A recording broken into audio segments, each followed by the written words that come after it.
Why does Numpy.Argmax for a list of all false bools yield 0? I'm using Numpy.Argmax to calculate the first index where true can be found in a vector of bools. Invoking on a pandas.series gives me the series index rather than the element index. I found a subtle bug in my code that popped up when the vector was all false.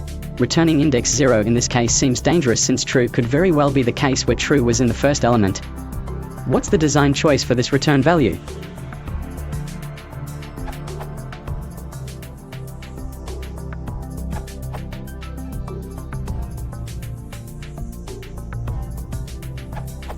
From the source code.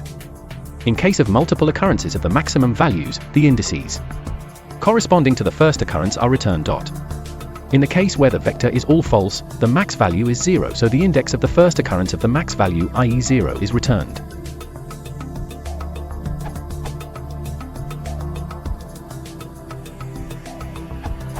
So at the end of the day it was a misinterpretation of Argmax, which is a straightforward function, forgetting that false and true are values that have an order.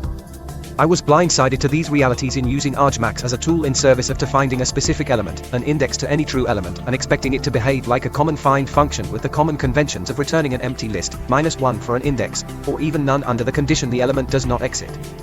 I wound up coding my ultimate solution as follows.